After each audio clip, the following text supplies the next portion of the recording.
Follow the money. That's what I always say. You always follow the money. Yeah. This is Follow the Money with Mitch Moss and Paulie Howard on VSiN. Here we go. It is Follow the Money on VSiN, the sports betting network. This show is brought to you by DraftKings. Mitch Moss along with Jonathan Von Tobel in for Paulie Howard this week. We are live in downtown Las Vegas from the Circa Resort and Casino. Big show lined up for you today. Plenty on the NBA with the playing games beginning tonight.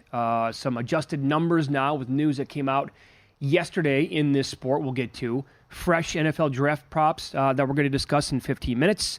Good guests on the program, including Matt Youmans with his best bets for the NFL draft and the NBA playing games as well. And we do have, now this Lakers number tonight, JVT, against the Pelicans, it's around the money line, so it's really not that significant. But at DraftKings, for example, the Pelicans are a 1-point favorite at home tonight against the Lakers. If you look around at other spots, either in Las Vegas or national sports books, you can find a pick'em. And in fact, there is a Lakers -1.5 out there in this game. Wow. Anthony Davis questionable. Yeah. So that's the real thing, and we see the market do this all the time, right? Which is, all right, if Anthony Davis, once he's ruled active, then you'll probably see that 1-point bump toward the Los Angeles Lakers, wherever it's at. Obviously, the spot that's already at 1.5, I don't think you're going to go to 2.5 because you'd be pretty off market there. But it's not going to be surprising. Where we're sitting is at pick, and I wouldn't be surprised if this closes pick, Lakers -1. And you can really get involved whenever you want pre-flop. One, either way, is not going to make the biggest difference in the world. But the more I've kind of dove into this matchup, the more I find it kind of hard not to come in and back the Lakers, assuming that Anthony Davis is going to play and assuming that the Lakers.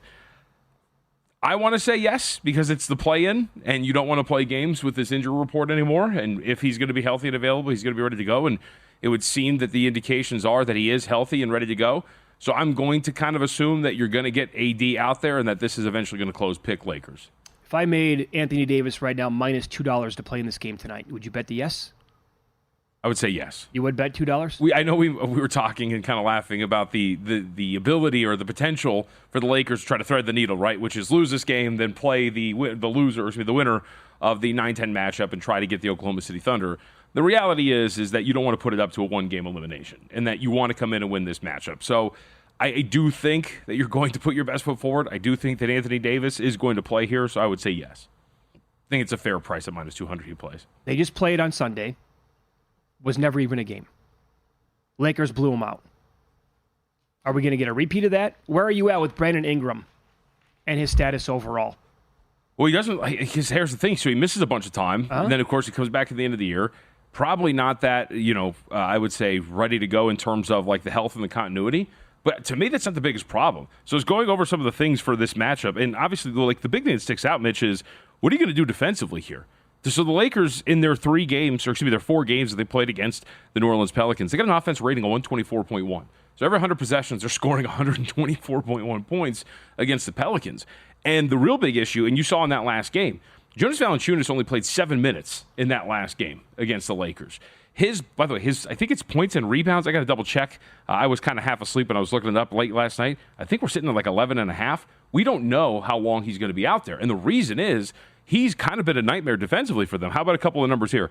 Anthony Davis in the 4 games against Jonas Valanciunas, 22.7 assists, 9 of 14 from the floor. LeBron James, 18 points, 5 assists, 7 of 10 from the floor. That's with Jonas Valanciunas as the primary defender. Okay. You can't really do anything there. Zion Williamson has been having to defend LeBron James for certain possessions.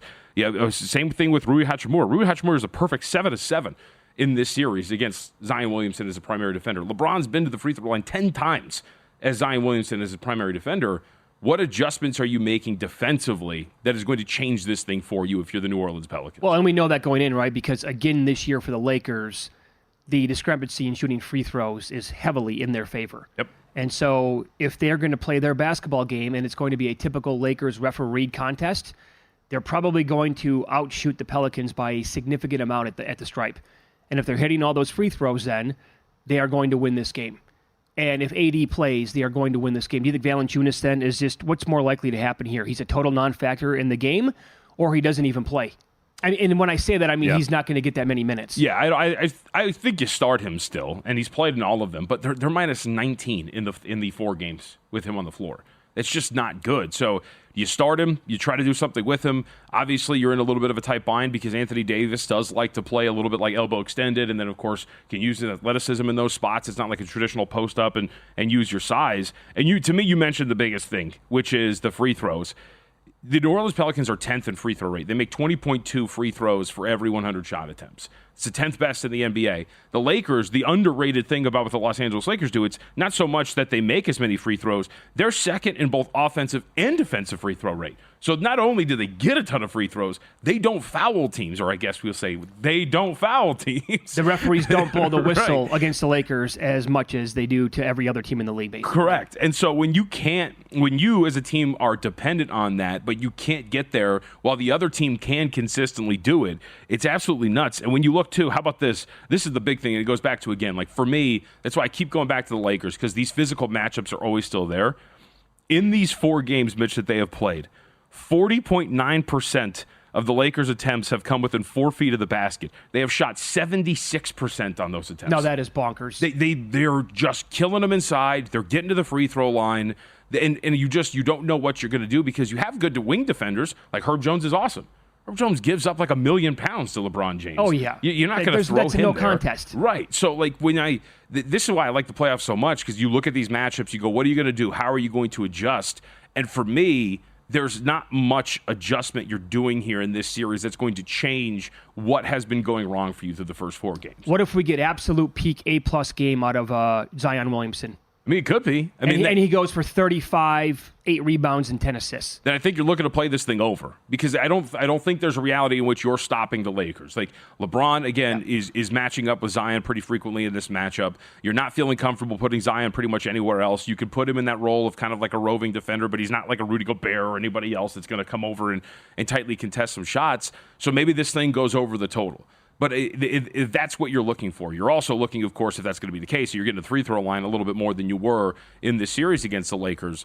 But I think that's really the only change here, because I don't think there's a reality. Because here's the thing, like in the 4 games, if the Lakers are just bombing away from 3, then you're like, okay, cool, maybe in one off, you're going to be able to kind of get some good shooting regression. They're not going to hit those shots. But when you're giving up shots within 4 feet of the basket that regularly against this team, that's not changing when you get back to another game here, even if it's on your own floor. Do people need to tread lightly betting this game live tonight? The thought is here, because it basically is a round to pick 'em, that you're going to potentially get a much better number than this on either side, because runs happen in the NBA. But what about if, let's say, either team gets out to a 15-point second quarter lead, or they're leading by double digits in the third quarter?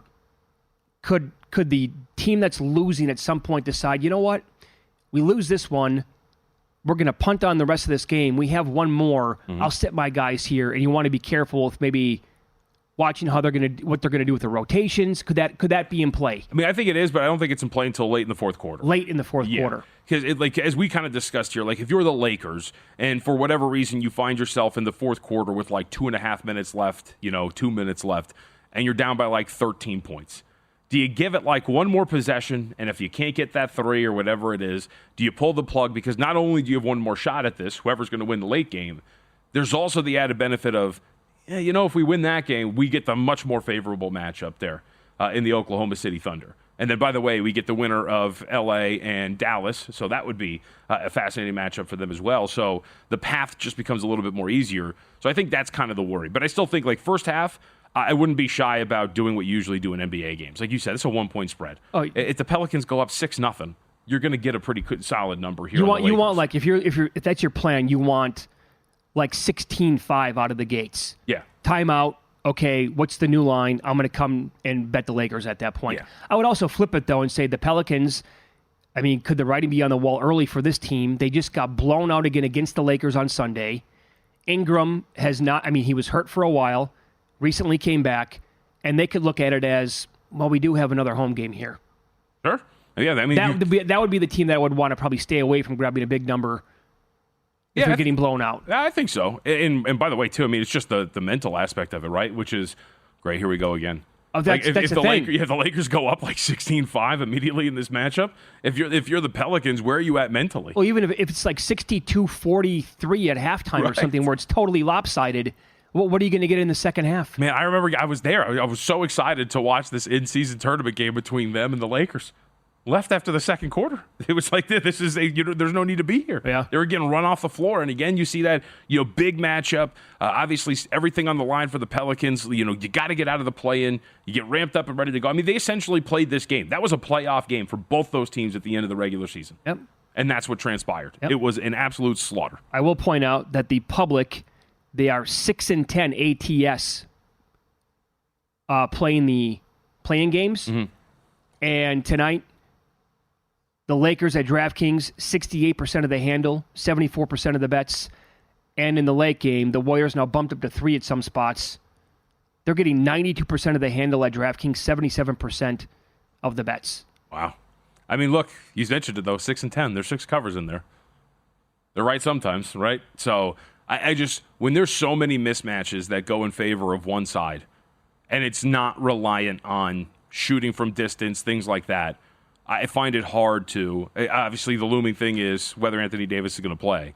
But if you give me both of them, I find it hard to really come off of the side of the Lakers here. Side note, there's also a massive game tonight in the NHL for Atlantic Division futures. Because the Bruins lost last night, it's up for grabs. It's either the Bruins or the Panthers to win it tonight. The Bruins win the Atlantic one of 3 different ways.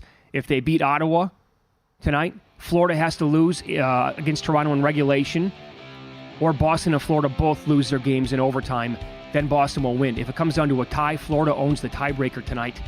So, and Florida was a massive number to win this division earlier on in the season. Craziness. NFL draft up next. Circa released all their props yesterday. It was crazy with the 4.5 quarterbacks.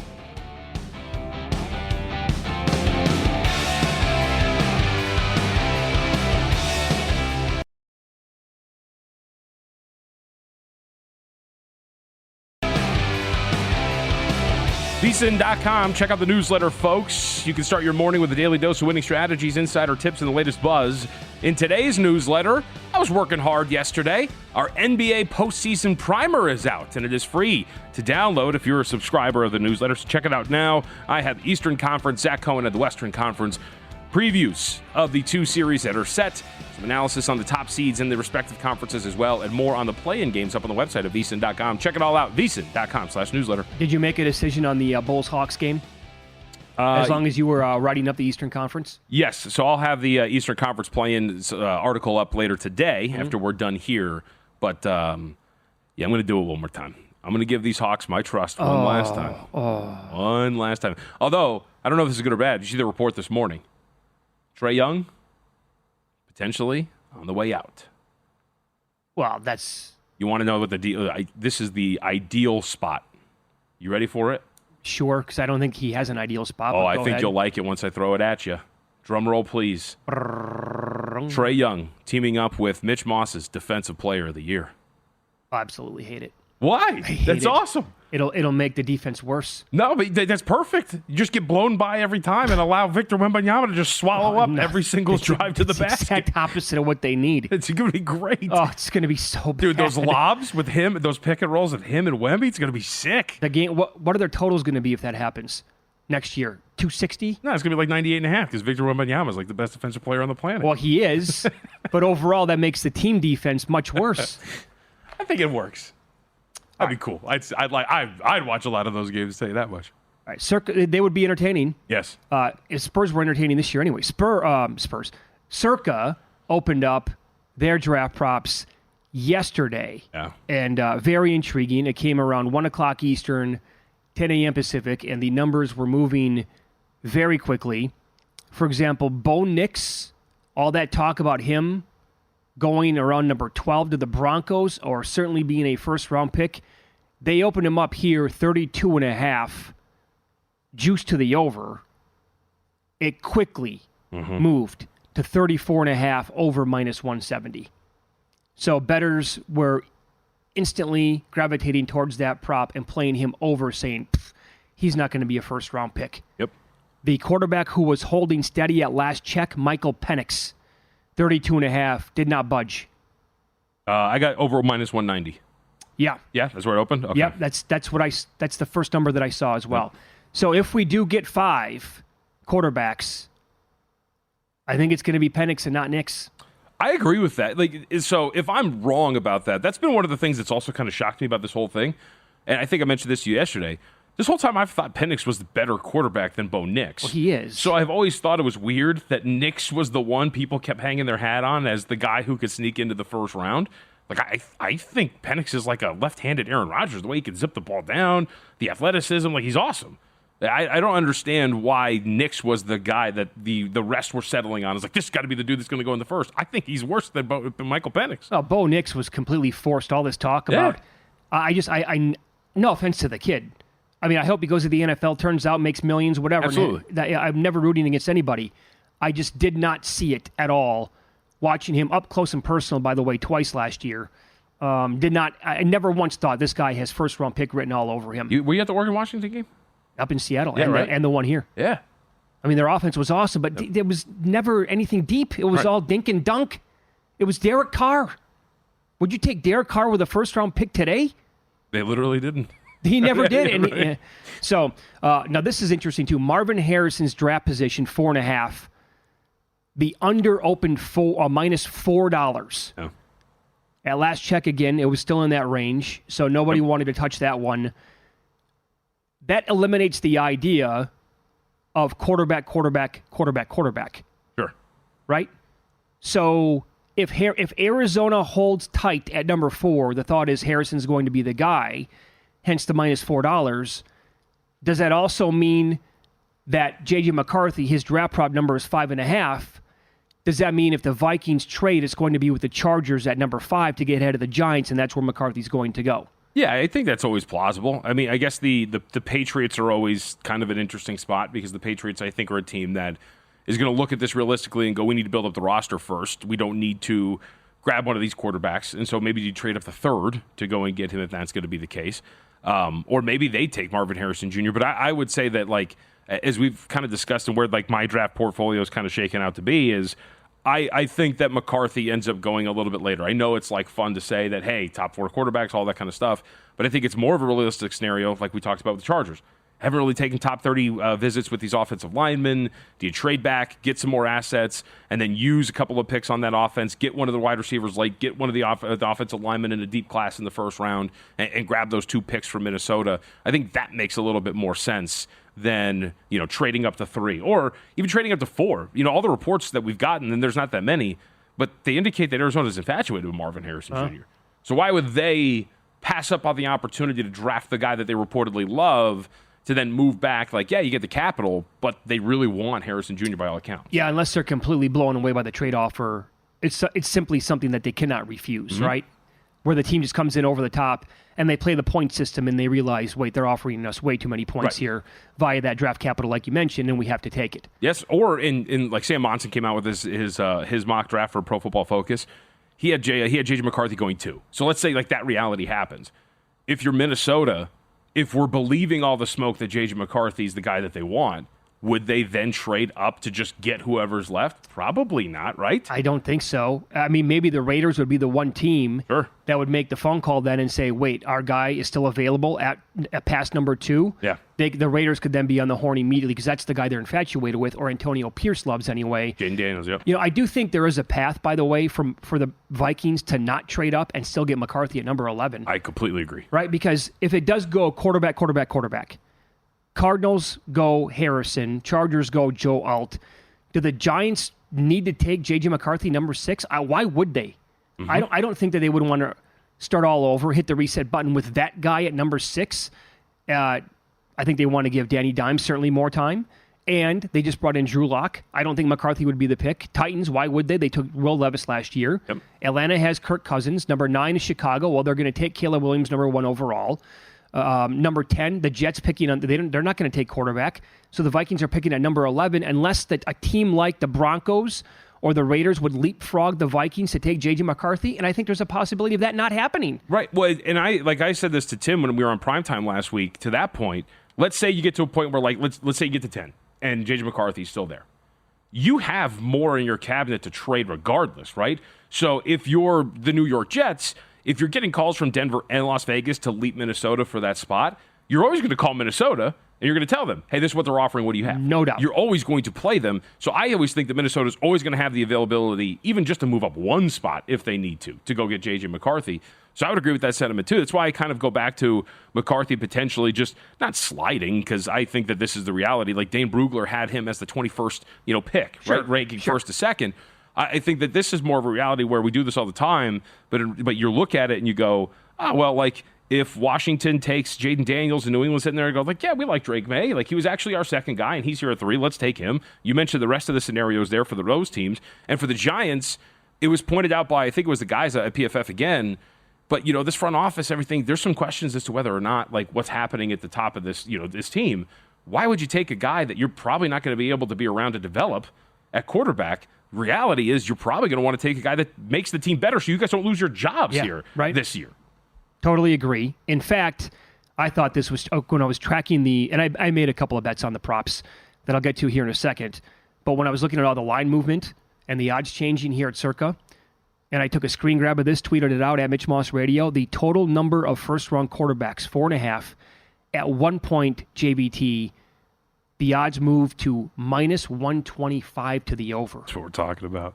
Now, they were moving these props by 30 cents, 50 cents on one or two bets yesterday. And in fact, they were moving some draft positions on guys like 7, 8, 10 spots immediately by taking a couple of bets. But at minus 125, they finally took over money on that. Yep. That's how low the market got on that prop here yesterday. Yep. And now it's sitting at 160. And that's, to me, that's a more palatable number. When you're talking about, at one point here in town, we were looking at minus 320 on over 4.5. That's just a little too much when you know what we know about the guys that are potentially flirting with going to the first round of Knicks and Penix. Yep. I bet Packers first pick to not be an offensive player at plus 105. That's minus 155 at last check. And here's one that I missed. I believe they opened up the Vikings first pick to be an offensive player as a small favorite, I want to say. That ballooned all the way to minus $6. Yeah. And that was sitting there. We're going to have Dylan Sullivan on the program tomorrow. He was in charge of all the numbers here at Circa. That's one that we'll ask him about for sure. I think that I want to say it was like minus 125 in that neighborhood. I could be wrong on that, but I believe they opened up a short favorite there now. That big. Another one here. Wisconsin running back Braylon Allen opened in the low 80s for his draft position. He got as high as 120. Wow, really? So I think they were probably taking bet after bet after bet on him and just moving him the entire time. We will touch on today's Major League Baseball card up next. I've wanted nothing to do with this pitcher in previous years. Dare I say it's now time to have faith as he's off to a rock-solid start.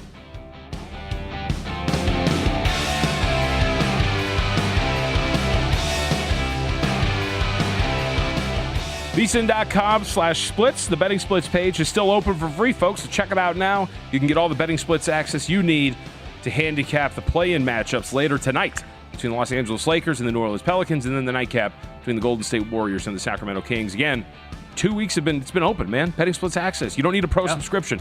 Just check it out now. VSiN.com/splits.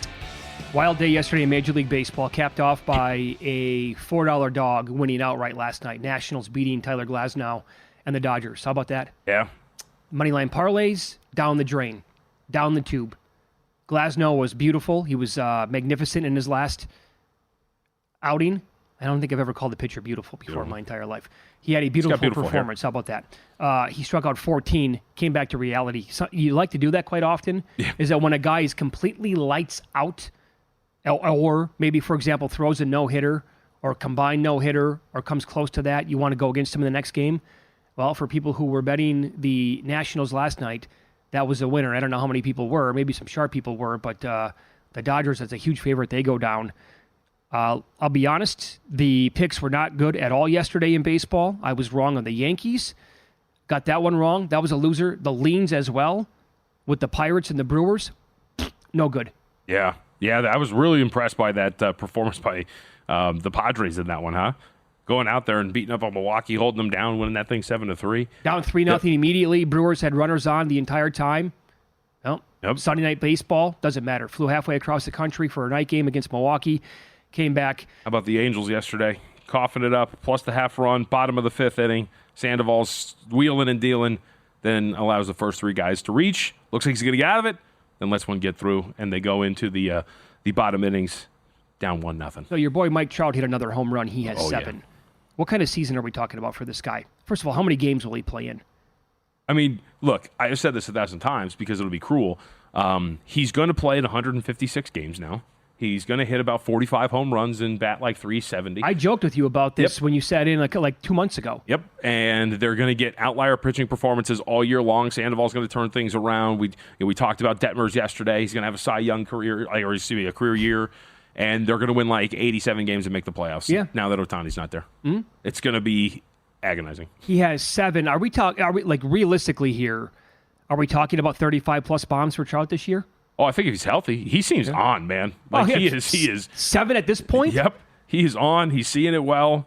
Guy, he got one low in the strike zone yesterday. It's a sweet spot, and he nailed that thing. The second that left the bat, you knew. Some numbers I want to run by you today. It's Rodon and the Yankees in Toronto again against Kikuchi and the Blue Jays. Kikuchi's the guy I was talking about before the break. I was looking to try to find ways to fade him in previous years. Well, JVT this year so far in 3 starts, 11.49 Ks per 9. A 2.3 ERA, expected ERA of 2.73, the FIP 2.87. Those are tremendous numbers. BABIP 324. He's got to cut down in the walk rate. It's 4+ per 9 innings. And his last 2 starts, he had 9 Ks and 7 Ks. His K prop was 5.5 each time. It's 5.5 against the Yankees again in this game tonight. I mean, I wouldn't blame you. And the other part is the underlying numbers for Rodon would tell you that he's maybe due for some regression. You look at the ERA and the fielding independent split. You're talking about a 172, but a 456 FIP. Like, would indicate that maybe there is the room for regression there, and quite a bit if you look at that large of a gap. The problem is, like for Rodon at least, I feel like, you're not getting enough of the underlying numbers that really tell the story. His walks are up this year, so he's allowing a lot of free runners, but not giving up a ton of hard contact. Maybe you're playing this thing under if you believe in Kikuchi and the fact that he could have come out here and have a really good showing, while also believing that Rodon can come in and just pitch the contact, give up some softies, and then that's about it, and get out in a low-scoring game. I think that's maybe the way you're going here, because I've been wanting to kind of play against Rodon, but he hasn't really shown any cracks so far. Yeah, Luis Gil for the Yankees yesterday walked 7 guys. Yep. He also struck out 6, so he went over his K-prop. That means opposing starting pitchers are 13-3 to the over their K-prop this year against the Blue Jays. Yeah. And Rodon today is 4.5 with manageable juice. However, Rodon is 3-0 to the under this year, his K-prop. He's only striking out, I have 7.47 Ks per 9, which is very low for him. Mm-hmm. He's always one of the highest guys in the entire league. And to the point of getting against Rodon, if the command issues are real, the Blue Jays are turning into one of the more patient lineups out there in Major League Baseball. They're walking 10% of the time, essentially. So it's a pretty high rate for them getting on base and not swinging a junk, essentially, outside of the strike zone. All right, so you mentioned this guy yesterday. Hunter Brown goes for the Astros. It's going to be Lopez going for the Braves. Braves beat the Astros last night 6-1. Brown's numbers on the year, 3 starts. Think about this for 1 second. He's made 3 starts. He's not an opener, by the way. He's pitched 7 2/3 innings. You're like, wait, what went wrong? Well, he went wrong. ERA higher than 16. Expected ERA is hovering around 9. The FIP is 7.29. He does have almost 9.5 Ks per 9, but the walk rate is 8.22 per 9. 2.35 home runs per 9. The BABIP is 583. Batting average of balls in play, that is pretty much double the league average. So that will come back at some point. But so far, so bad for Hunter Brown. Like, if this continues, what do you want to do against the Braves lineup, by the way? You want to go Yerfie? Yeah. Yes to the run in the first inning. Do you want to go a Braves team total over? The total is 10 in the game. It's hard not to. It's hard not to. And here's the thing. When it comes to Brown, because you mentioned the batting average of balls in play, so you're like, yeah, well, naturally, that's some bad luck. He's getting smoked. His hard hit rate is over 55%. So, like, the reason why the balls are reaching is because guys are just nailing him all over the place. So he's walking dudes. He's giving up hard contact. He's not generating swings and misses. You know the most impressive part about his resume so far? His last start, he gave up 9 earned runs. In 2/3 of an inning. 2/3 of an inning. 2/3 of an inning. Didn't make it out of the first. The Royals destroyed him last week. Absolutely wrecked him. That's impressive. Yes, giving him 9 earned runs in 2/3 of an inning. Right. I want no part of it. It's one of those that seems too easy, right? You're looking at this right now. It's minus 115. He's been awful with this Braves lineup. I don't know, man. I think Brown's like on the straight fade train. And then, by the way, we talked about it too. Your bullpen hasn't been great if you're the Astros. No, not at all. Like bottom 5 in terms of fielding independent, some other numbers. I don't know, man. It seems like this is one that's a little too easy. And the other side, too, is Ronaldo Lopez pitched pretty well for the Braves in 2 starts. Okay, so you're thinking just Braves on the money line in the game and then don't get cute, nothing else. No, I think you could go Braves. I think the run line is probably something you could look at here, too. Okay. Oh, so you want to do like ladder bets here. Yeah, let's do just this. Braves everything. Climb that ladder all the way to heaven, baby. Every way, which way but loose is what you're saying. Jordan Hicks has been a revelation for the Giants as they converted him from a reliever to a starter this year. He was great in the spring. He gets the Marlins tonight on the road. So what is fake about Jordan Hicks? Anything? He's made 3 starts. His record is 2-0. He's pitched 18 innings. His ERA is a flat 1. Yep. The expected ERA is 2.15. The FIP slightly higher, 3.19. Only 6.5 Ks per 9. BABIP of 229. JVT, he's allowing a hard hit rate of 18.4%. Yep. Like, guys are not getting to him whatsoever through 18 innings so far.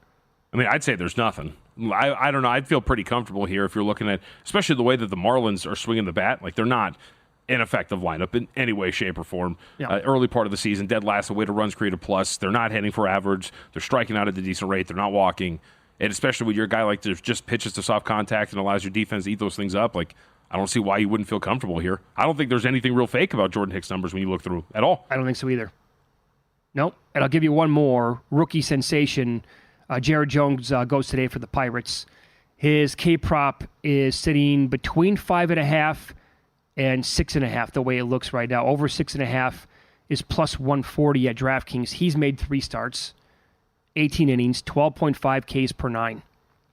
10 Ks, 7 Ks, and 8 Ks so far. He's 3-0 to the over.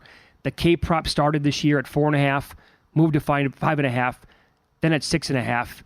The Mets strike out the the 4th fewest amount, though, of times in the entire league. Their strikeout rate is below 19%. So I like both these. Like, I like Jones a lot. Save my fantasy season, please. And also, like, as we talked about yesterday, I think the Mets are a little underrated with the way that they played. You mentioned the low strikeout rate. They actually do walk at a pretty high clip. I think they're sitting well inside of the top 10 in terms of walk rate, too. I think that they've been pretty unlucky. So I don't know if you're going to get there, especially with the way the strikeout prop has been with this kid. But this is the one where I'd stay away. But Jones has been awesome so far. Terrific. Yes. Do you have any bets on him doing NL Rookie of the Year? No, I did bet. I did throw a little bit on Skeens, though. Hopefully he'll come up at some point here. You're not the only one that has said that. Few weeks. Somebody reached out to me recently and said, you need to get on this guy right now. He's blowing away the competition. He's going to get called up eventually. However, from what I don't really track the Rookie of the Year that often. From what I understand, pitchers have a tough time winning that award. Yeah. Would be the only thing. My whole thought was it's the preseason hype. And the ETA was about the beginning of May. Yeah. So if you get here at the beginning of the May and he's just kind of what you expect, it's a pretty good shot he could do it.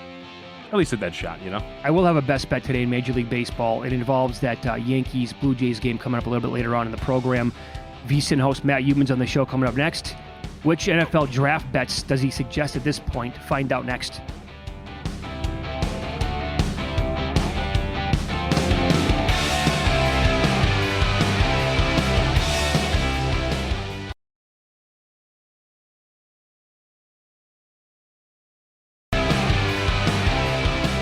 Don't miss out on any of the NBA playoff action at DraftKings Sportsbook, an official sports betting partner of the NBA. From the play-in tournament to the finals, DraftKings Sportsbook has you covered with same-game parlays, live betting odds, boosts, and much more. Download the DraftKings Sportsbook app. Use code VSiN. New customers bet $5 and get $200 in bonus bets instantly. It's code VSiN. Only on DraftKings. The crown is yours. VSiN host Matt Youmans joins the program now. You can get his show VSiN tonight. It's weeknights, 11 Eastern, 8 Pacific time. Matt, thanks for the time as always. We appreciate it as he joins us here on the Progressive guest line. We're going to get to your best NFL draft prop bets coming up here in a few minutes.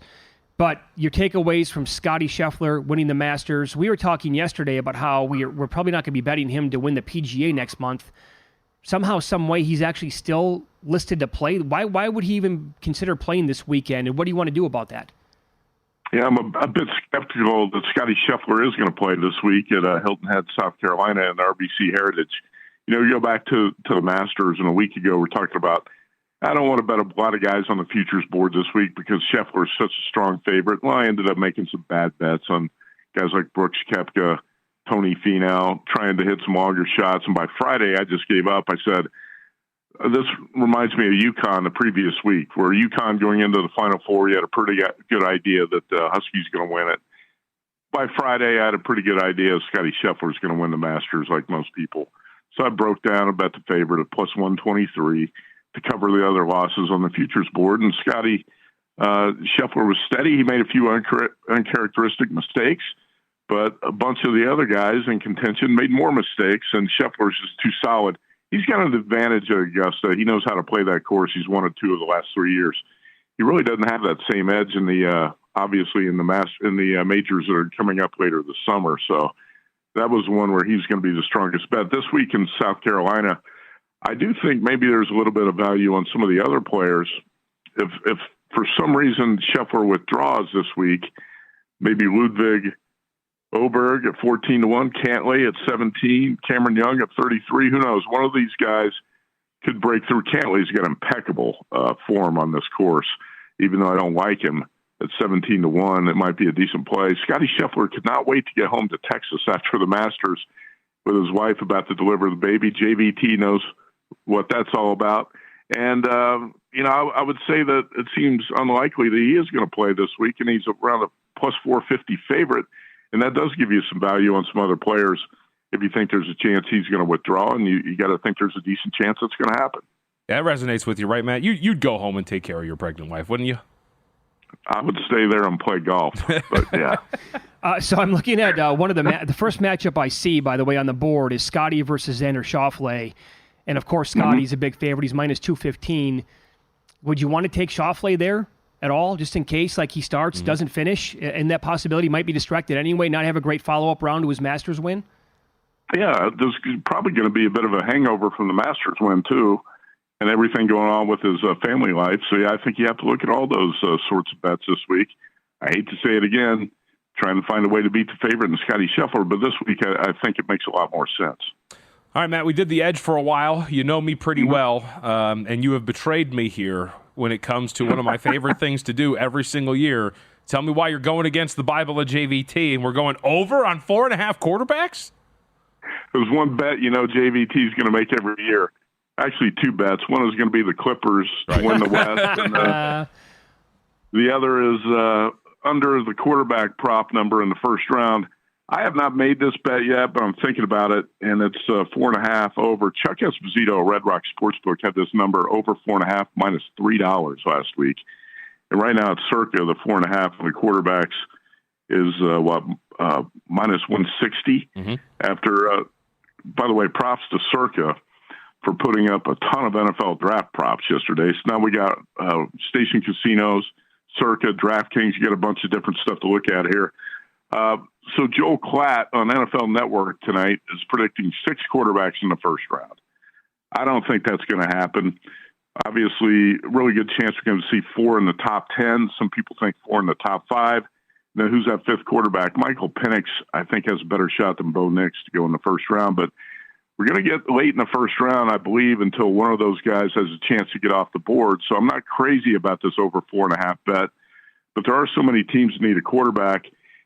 You could see somebody trade into the back end of the first round, like happened with Lamar Jackson when the Ravens traded into the last pick to take him.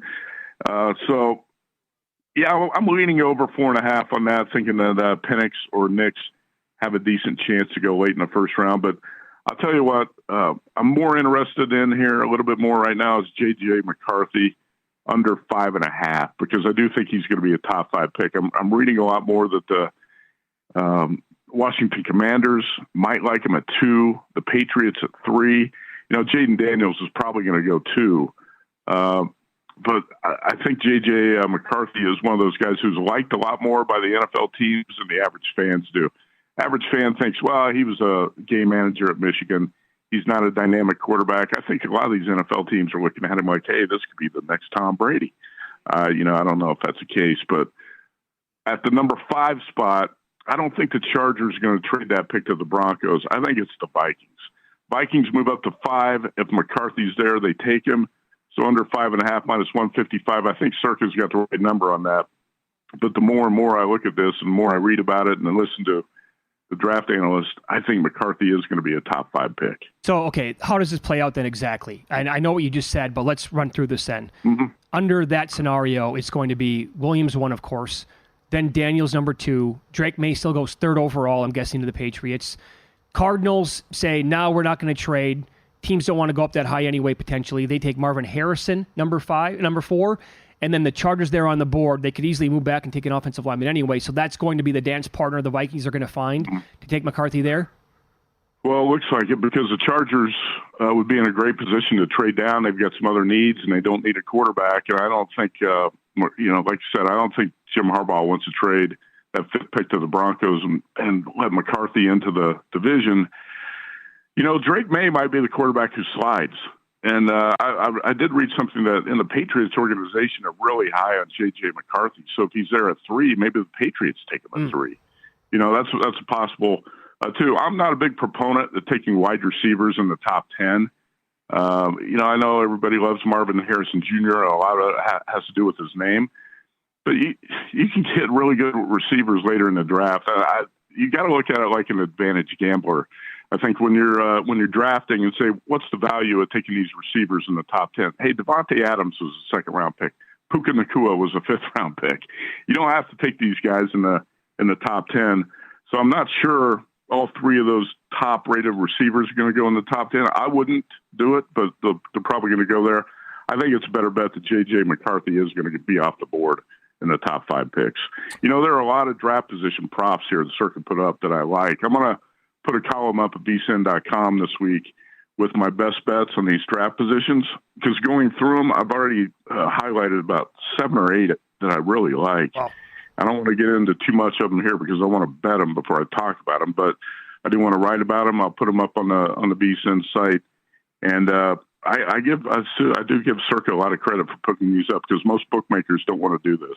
Yep. By the way, we're going to have a lot of draft content up on the website, visa.com, so check it out in the next few days. All right, NBA play-in starts today, Matt. Late night matchup, Warriors-Kings. What do you got? Well, I'm playing the Warriors, and I play this on the money line about minus 145. DraftKings 142, Circa 150. What an oddity that the last 3 games between these teams have been decided by exactly 1 point. If you look at the Warriors, 19-10 since the All-Star break, playing a lot better. Klay Thompson's coming around. 27-14 against the spread on the road is Golden State. And JVT, I don't know about you, but I think the Malik Monk absence is going to hurt the Kings a little bit. Yep. Maybe the top 6 man in the league, 15 points a game. And it seems like teams are trending in opposite directions in a way. And I agree with the betting market move on the Warriors here. I think they're the play tonight. To me, by far and away the best first-round series is going to be the Mavericks and the Clippers. Mm-hmm. I can't wait to see how that one plays out. If there's an upset in the first round, Mitch, I know you were on this. I saw the VSiN Pro plays, and I agree. There's not the same value now. You got about 2-1 with the Pacers yesterday. Now it's about plus 135, 140. But I could really see the Pacers taking down the Bucks in the first round. Oh, yeah, with the news that came out yesterday with Giannis doubtful for Game 1, and that point spread moved anyway, and the Pacers, we'll get into this top of the hour, but the Pacers own the Bucks this year in the regular season. You're off to Hawaii, tomorrow night, Matt? Have a great time. Get some Zippy's chili. Yeah, thanks for the time. Enjoy the vacation. Okay, you bet. Thanks. There you go. Matt Youmans joined the program here on the Progressive Guest Line. His show is called VSiN Tonight, 11 p.m. Eastern, 8 p.m. out here on the West Coast. I don't know what he's talking about, though. We know what's going to happen in the Clippers-Mavericks series. Well, you're pretty well convinced. We'll get into the NBA up next. And does JVT think that regular season results matter come playoff time? It's Follow the Money on VSiN, the Sports Betting Network.